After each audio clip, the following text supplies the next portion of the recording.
Firstly, get all your ingredients and equipment together. This includes your can, your malts, your sugars, your hops, your water, everything. Sanitize your clean equipment with boiling water. Everything should already be clean. This is just an added sanitization step. Next, add your dry ingredients to your sanitized fermenter. Today, Casey is using a goodies pack, which is 1/3 corn syrup, 1/3 dextrose, and 1/3 malt. Put your lid on whenever you're not using the fermenter. Next, add 2 liters of boiling water. Then stir vigorously until everything is dissolved. Next, open the lid, take out your yeast, and flip your kit upside down. Be sure to sanitize your can opener. Then carefully open the can from the bottom. Once you've opened it, pour the contents of the can straight in.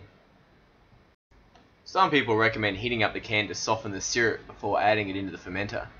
However, as you can see here, it flows in quite easily. So unless you live in a really cold climate, just skip this step. You can also see here that hops are coming through.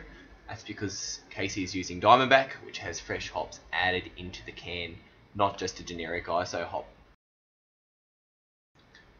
Give the can a quick scrape, then add some boiling water directly into the can. This will soften the remainder of the can and make the rest of it easy to scrape out. Add the remainder of the liquid and malt into your fermenter. Stir until everything is dissolved. Next, add filtered water from a great height into your fermenter. You want to do this as quickly as possible so that airborne bacteria can't get in. The more splashing the better, because the oxygen will be used by the yeast to grow and multiply. Before pitching your yeast, you want to check the temperature. For the 514L yeast, which is used with Diamondback, we want the temperature to be 37 to 40 degrees Celsius, so our fermenter should feel warm. Let's sanitize our scissors again. Next, we're going to add 20 grams of Galaxy hops. This is called dry hopping because we're adding the hops directly to the fermenter. It's not going to cause any extra bitterness, just extra flavour and aromas.